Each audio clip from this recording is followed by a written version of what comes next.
नमस्कार विद्यार्थी मित्रांनो, आपल्या सगळ्यांचे स्वागत आहे. आज आपण पाहणार आहोत लोकसत्ता संपादकीय 11 जून 2020. पूर्वी जर तुम्ही आमच्या YouTube चॅनलवर नवीन असाल तर टार्गेट गव्हर्नमेंट जॉब या आपल्या YouTube चॅनलला सबस्क्राइब करा. बाजूला दिलेल्या बेल आयकॉनला क्लिक करायला विसरू नका. विद्यार्थी मित्रांनो, या व्हिडिओ लेक्चरमध्ये आज आपण दोन महत्त्वपूर्ण लेखावरती चर्चा करणार आहोत. पहिला म्हणजे शैक्षणिक मातेरे, म्हणजेच या लेखामध्ये जगातील पहिल्या 1000 विद्यापीठ व शैक्षणिक संस्था ज्या आहेत त्यांच्या यादीमध्ये यंदाही पहिल्या 100त एकही भारतातील नाही, तर या संदर्भातील हा लेख आहे. आणि दुसरा आणि महत्त्वपूर्ण, एक मत समान पद, म्हणजेच यामध्ये इतक्या वर्षानंतरही त्यांच्या साथीला आहे तो स्थलांतरित मजुरांचा विषणन आक्रोश आणि कामगार कायद्यांमधील प्रस्तावित बदलांचे भयावह वास्तव्य. विद्यार्थी मित्रांनो, एकूणच अत्यंत महत्त्वपूर्ण लेख आहे. व्हिडिओ शेवटपर्यंत पहा, कारण की अत्यंत महत्त्वपूर्ण व्हिडिओ लेक्चर आहे. पहिले आणि महत्त्वपूर्ण, शैक्षणिक मातेरे. देशातील यंदाचा शैक्षणिक विशेषतः परीक्षांचा गोंधळ जो आहे तो लक्षात घेतल्यास पुढील वर्षात आपल्या विद्यापीठांची आणखी घसरण होण्याचा धोका सुद्धा आहे. विद्यार्थी मित्रांनो, यंदाच्या वर्षी कोरोनाचे जे संकट आलेलं आहे त्यामुळे यावर्षी जे परीक्षांचा गोंधळ आहे ते जर लक्षात घेतलं तर पुढील वर्षामध्ये आपले विद्यापीठ जे आहे ते आणखीच खूप खालच्या पातळीला जाऊ शकते. एकंदरीत केंद्रीय मनुष्य विकास मंत्रालय जे आहे तर त्यांनी व विद्यापीठ अनुदान आयोग, राष्ट्रीय तंत्रज्ञान शिक्षण संस्था व वैद्यकीय परिषद जे आहे यांनी तरी विचारशक्ती शाबूत असल्याचे दाखवून द्यावे. एकंदरीत काही एक म्हणजे किमान परीक्षा घेण्याचा कार्यक्रम जो आहे तो देशासाठी लवकरात लवकर जाहीर तरी करावा. कारण की एवढे शिकलेले किंवा एवढ्या उच्च शिक्षित अधिकारी वर्ग असून तेथे जर परीक्षा संदर्भात योग्य निर्णय जर घेता येत नसतील तर अशा संस्था तरी काय कामाच्या. एकंदरीत महाराष्ट्रातील पुणे विद्यापीठात म्हणते आम्ही आमच्या सर्व परीक्षा ठरल्याप्रमाणे घेणार, तर मुंबई विद्यापीठ घाबरलेले वा गोंधळलेले असल्याने काहीच बोलत नाही. तर परीक्षा रद्द असे मुख्यमंत्र्यांनी सांगून तसा आदेश निघालेला नाही, तर वैद्यकीय विद्यार्थ्यांच्या परीक्षा होणार असे त्या खात्याचे मंत्री म्हणत आहेत. पण त्या विद्यार्थ्यांचे म्हणणे आहे की सर्वांच्या परीक्षा नसतील तर आम्ही एकट्यानेच का द्यायच्या, तर पंजाब व हरियाणा राज्य जे आहे त्या राज्यामधील परीक्षा ज्या आहेत त्या नियमित होतील. तर लखनौ विद्यापीठाने 23 जुलै रोजी ही परीक्षाची जी तारीख आहे ती जाहीर केली आहे. तर एकंदरीत दिल्ली विद्यापीठ म्हणते की परीक्षा ऑनलाईन वगैरे काहीही नाही, नेहमीसारख्याच व्हायला हव्यात. म्हणजे मध्य प्रदेशमधील जवळपास सर्वच विद्यापीठांनी नियमित परीक्षा घेण्याची तयारी सुद्धा सुरू केली आहे. तर ओडिशा राज्यातील महाविद्यालयाचे ऑगस्ट अखेरपर्यंत बंद असतील, त्यामुळे अर्थातच त्या राज्यातील परीक्षा वगैरे काहीच चर्चा नाही. तर दक्षिणेत अण्णा विद्यापीठाने ऑनलाईन परीक्षांना विरोध दर्शवत पारंपरिक पद्धतीने त्या परीक्षा घेतल्या जातील असे परिपत्रक सुद्धा काढलेले आहे. ही सर्व मतोत्तरे जे आहे ते 28 मे या दिवशी केंद्रीय मानव संसाधन मंत्री रमेश पोखरियाल यांनी महाविद्यालयीन पातळीवर परीक्षा घेतल्या जातील असे विधान केल्यानंतर आपल्या महाराष्ट्रातील या संदर्भात किती गोंधळ सुरू आहे हे लोकसत्ता वाचकांना नव्याने सांगण्याची गरज नाही. तर संप्रत विषाणू जो आहे तो संपर्क काळात विद्यार्थ्यांचे जीवनाचे अत्यंत निर्णायक अंग असलेली परीक्षा या विषयाचा आपण जो काही खेळखंडोबा केला आहे तो अभूतपूर्व म्हणावा लागेल. एकंदरीत विद्यार्थी मित्रांनो, या पार्श्वभूमीवर जागतिक पातळीवर आपल्या विद्यापीठांचे मानांकन जे आहे ते घसरणे हे ओघाने आलेच. पण जागतिक पहिल्या 1000 विद्यापीठ किंवा शैक्षणिक संस्थांच्या यंदाच्या यादीत पहिल्या 100त एकही भारतातील नाही.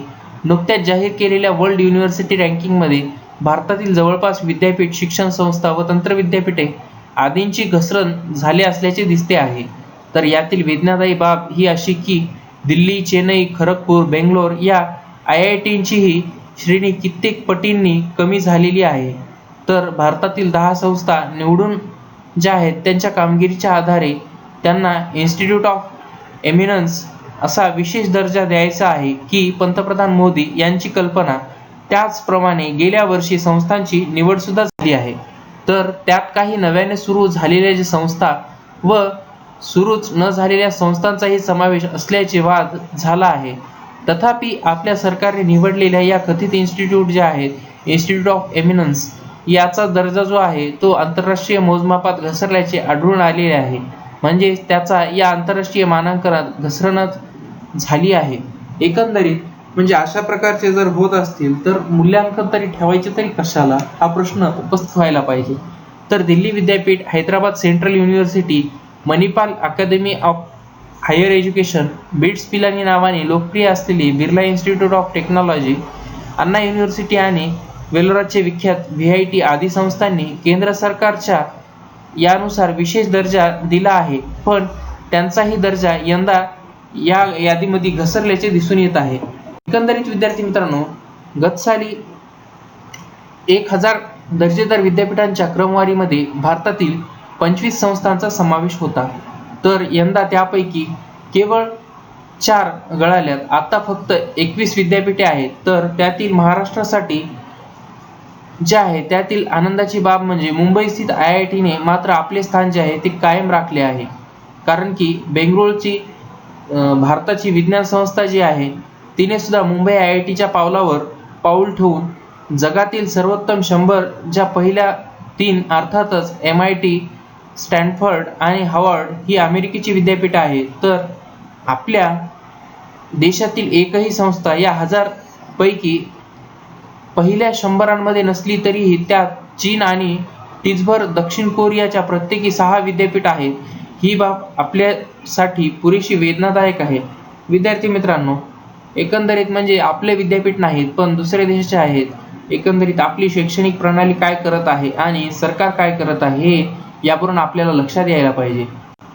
इतकेच काय, पण हाँगकाँग आणि जपान जे आहे तर यांच्या देखील 5-5 शैक्षणिक संस्था सन्मानपत्र ठरल्या आहेत. तर मलेशिया, तैवान, सिंगापूर या देशातील शैक्षणिक संस्था ज्या आहेत त्या आपल्या गुणवत्ता सिद्ध करून दाखविल्या आहेत. आणि हे सर्व काही करोना काळ सुरू होण्यापूर्वी हे मानांकन गेल्या वर्षीचेच आहे. तर याचाच अर्थ असा की यंदाचा गोंधळ जो आहे तो लक्षात घेतल्यास पुढील वर्षामध्ये आपल्या विद्यापीठांची आणखीच घसरण होण्याचा जो धोका आहे तो जास्तच आहे. तर महासत्ता होऊ पाहणाऱ्या देशांची शिक्षणाच्या आघाडीवरची ही दुरावस्था जर पाहून फक्त उच्च दर्जाच्या अशिक्षितांचाच जर चिंता वाटणार नाही. कोणताही सबल अर्थव्यवस्थेचा पाया उत्तम शिक्षण हाच असतो.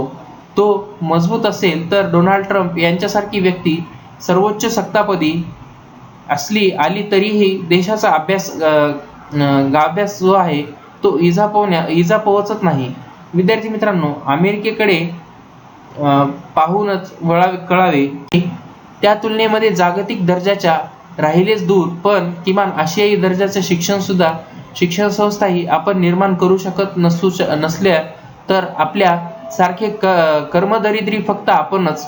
म्हणजे याला जबाबदार कोण, तर याला शिक्षण प्रणाली की आपले मंत्री हे जबाबदार, हे आपण आता ठरवायचे आहे. कारण की जर शैक्षणिक प्रणालीमध्ये जर आपण व्यवस्थित नसलो तर याला जिम्मेदार कोण. पण करोना काळामध्ये सर्व देशांनी ग्रासली आहे. पण ज्या देशातील शैक्षणिक व्यवस्था धडधाकट देशाने देशात या विषाणूने होणारे दीर्घकाळ नुकसान आपल्यासारख्यांच्या तुलनेत निश्चित कमी आहे.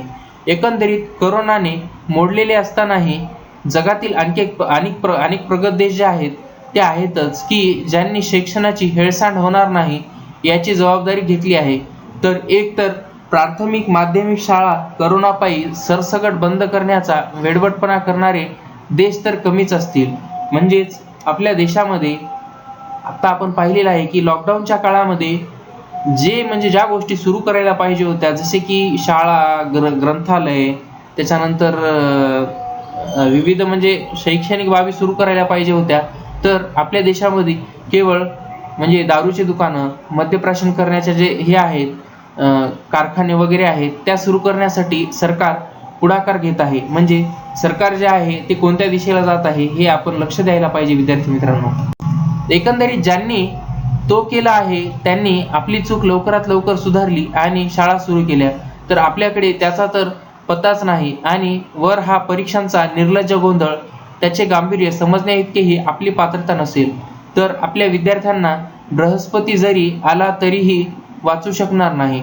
उदाहरणार्थ, परीक्षा घेणाऱ्या पुणे विद्यापीठ आणि न घेणाऱ्या मुंबई विद्यापीठ वा तत्सम विद्यापीठातील पदवीधारकांची निवड करण्याची वेळ आली तर संभाव्य नोकरी देता का कोणाची तरी निवड करेल.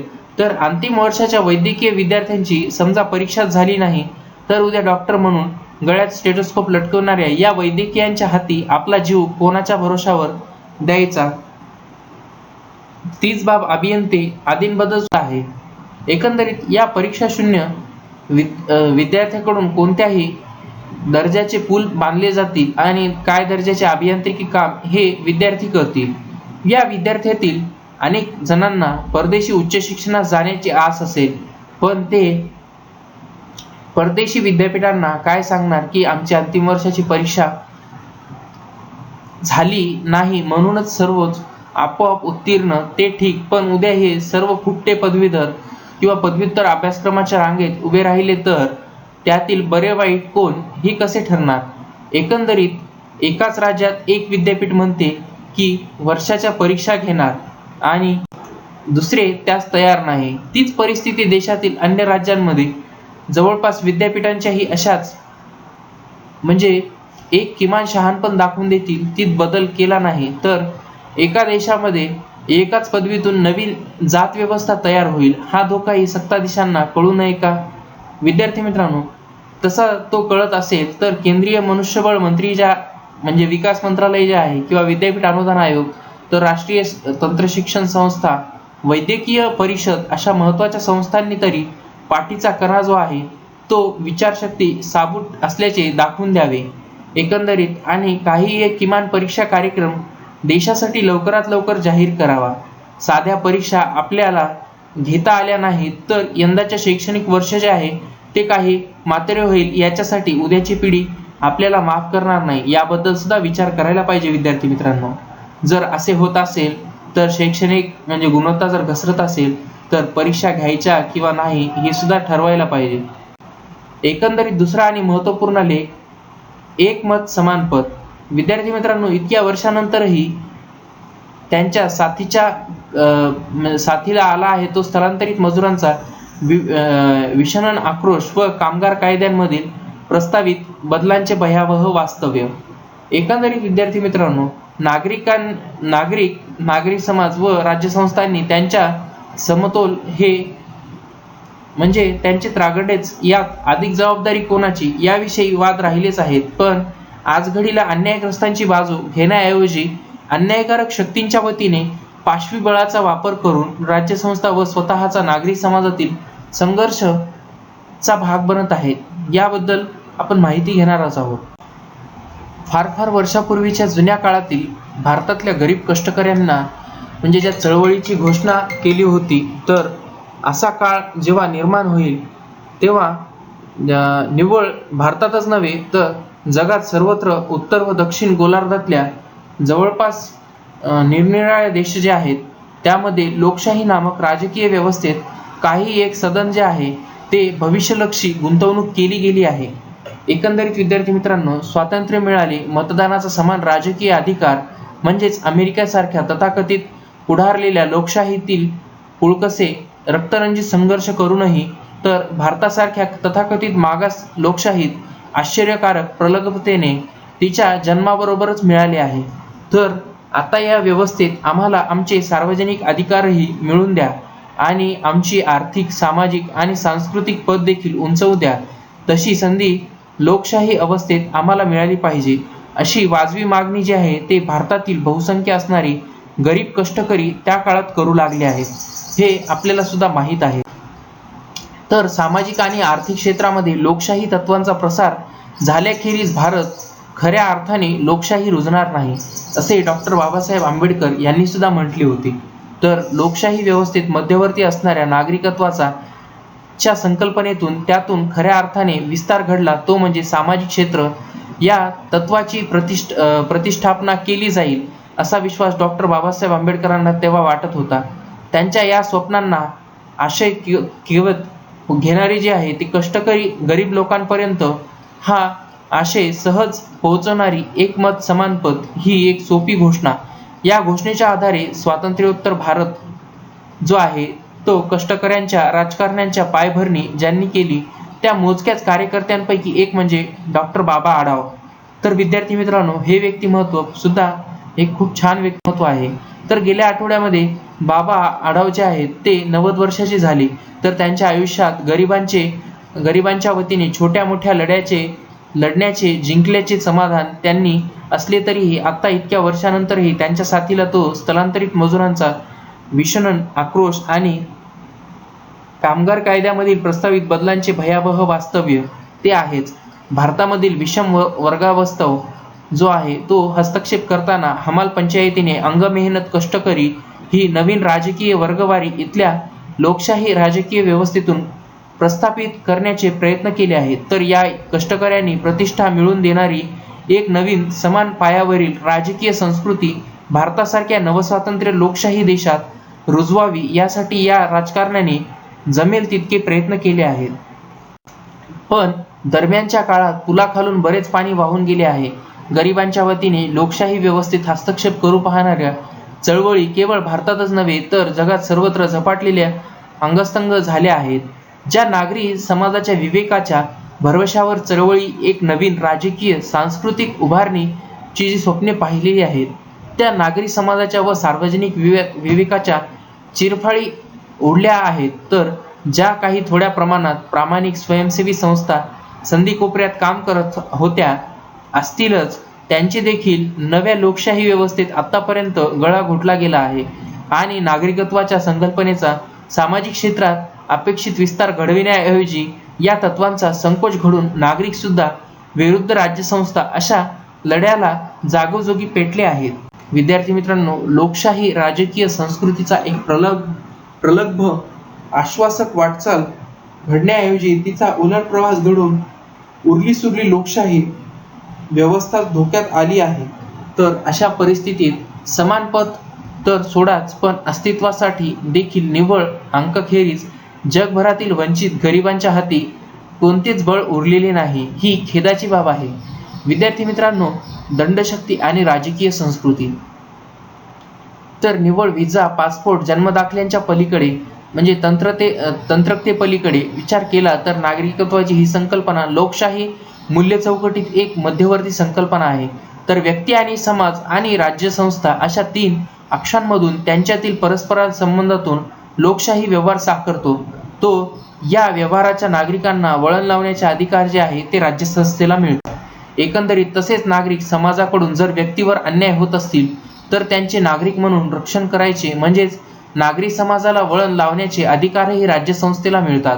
तर या मुभेमुळे राज्यसंस्थेकडे शिक्षेचे अधिकार केंद्रित होत जातात. ही त्यातील महत्त्वाची पण अपरिहार्य नकारात्मक बाजू म्हणजेच नागरिक शिस्त लावण्याची त्यांच्या विरोधात दंडात्मक कार्यवाही करण्याचे अधिकार जे आहेत ते राज्यसंस्थेला असतात खरे, परंतु या अधिकारांची गैरवाजवी वापर जो आहे तो नागरिकांचा विरोध केला जाऊ नये हे तपासण्याची त्यावर देखरेख ठेवण्याची जबाबदारी जी आहे ती नागरी समाजाची. एकूणच लोकशाही व्यवहार वास्तवात दक्षतेचा, जागरूकतेचा आणि व्यक्ती, समाज व राज्यसंस्था यांनी एकमेकावर लक्ष ठेवण्याचे व्यवहार जे आहेत ते त्रगंड्यात बनतात.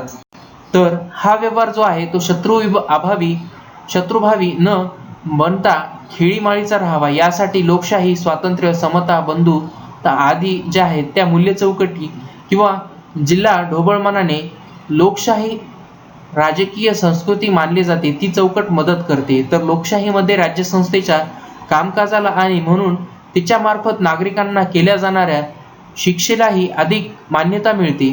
मात्र ही अधिक मान्यता निव्वळ बळाच्या वापरावर आधारलेली राहू नये.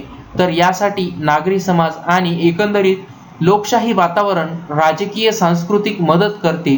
तर जागतिक लोकशाहीच्या काही शतकांच्या वाटचालीनंतर पुन्हा हा समतोल ढासळताना दिसत आहे. तर यात आधी अंडे की आधी कोंबडी असा निवाडा करणे अवघड आहे. म्हणजेच नागरी समाज आधी की अन्यायी राज्यसंस्था आधी या प्रश्नाचे उत्तर देणे सुद्धा तेवढेच अवघड आहे. मात्र राज्यसंस्था ही मुळातच एक दमनकारी यंत्रणा आहे हे मान्य केले तर लोकशाही राजकीय संस्कृती टिकविण्याच्या कामी नागरी समाजाची जी जबाबदारी वाढते असे म्हणता येईल. खेदाची बाब म्हणजे की अलीकडच्या काळात पुन्हा एकदा जगभरात नागरी समाजाने हा विवेक वाऱ्यावर सोडून दिला आहे. तर नागरिकत्वाची आणि नागरी अधिकारांची स्वार्थी संकुचित संकल्पना स्वीकारली. तर बाबा आढावा आणि त्यांच्या कष्टकऱ्या साथींकडे परत जायचे झाले तर लॉकडाऊन नंतर घरकामांना मध्यमवर्गीय कुलूपबंद गृहनिर्माण संस्थांनी जी स्वार्थी आणि बेफिकिरी वागणूक दिली त्याचे निव्वळ उदाहरण या संदर्भात पुरेसे ठरावे. एकंदरीत अमेरिकेचे उदाहरण. परंतु नागरी समाजात लोकशाही राजकीय संस्कृतीविषयी बेफिकिरीची जशी जशी पसरत जाईल तशी तशी राज्यसंस्था देखील नागरिकांच्या विरोधात अधिकाधिक क्रूर आणि अधिकाधिक पाशवी बनत जाईल. हे अमेरिकेतील वर्णद्वेषी राजकारणातून जास्त ठळकपणे पुढे आले आहे. तर लोकशाही समाजातील सामान्य घटक म्हणून नागरिक नावाच्या व्यक्तीच्या अधिकारांचे नागरी समाजातल्या अन्यायांपासून रक्षण करण्याची जी जबाबदारी आहे ती खरे म्हणजे राज्यसंस्थांची. त्याऐवजी नागरी समाजातल्या अन्यायकारक संघर्षात राज्यसंस्थेने आता निव्वळ सशस्त्र उडी घेतली आहे असे नाही, तर या संघर्षातल्या अन्यायग्रस्तांची बाजू घेण्याऐवजी अन्यायकारक शक्तींच्या वतीने पाशवी बळाचा वापर करून राज्यसंस्था जी आहे ती स्वतःच्या नागरी समाजातील संघर्षाचा भाग बनत आहे. एकंदरीत वर उल्लेखित लोकशाही नावाच्या देखरेखीच्या व्यवहारात राज्यसंस्थेने सापेक्ष तटस्थतेचा किमान काही नियम पाळावा अशी अपेक्षा आहे. मात्र सध्या लोकशाहीच्या उरफटलेल्या व्यवहारात सुरुवातीला नागरी समाजाने आणि मग त्याचा अलगद गैरफायदा घेऊन राज्यसंस्थेने अंगभूत विवेकाला तटस्थतेच्या आदळून लावलेले आणि प्रत्यक्ष नागरिकांच्या निव्वळ लोकशाही अधिकारांवर नव्हे तर प्रत्यक्ष अस्तित्वावरही घाला घालायची सुरुवात केली आहे. तर अमेरिकेतील पोलीस यंत्रणेमार्फत त्यांचे स्वागत दृश्यमान सर्वात क्रूर दर्शन ठरले असले तरीही जागोजागचे नोकरशहा, पोलीस, न्यायालये, राष्ट्राध्यक्ष आणि कायदेमंडळ अशा राज्यसंस्थेत सहभागी असलेल्या सर्व यंत्रणा ज्या आहेत त्या ठिकठिकाणी नागरी अधिकारांचा संकोच घडविण्याच्या कामी लागल्या आहेत. त्यातच नागरी समाजाच्या अविवेकाचीही भर पडल्याने समान पद मागणाऱ्या गरिबांचा केवळ स्वप्नाचाच नव्हे तर अस्तित्वाचा बळी जातो आहे. एकंदरीत विद्यार्थी मित्रांनो, आपल्याला लेख कसा वाटला ते तुम्ही आम्हाला कमेंट करून कळू शकता. टार्गेट गव्हर्नमेंट जॉब या आपल्या YouTube चॅनलला सबस्क्राईब करा. बाजूला दिलेल्या बेल आयकॉनला क्लिक करायला विसरू नका. धन्यवाद.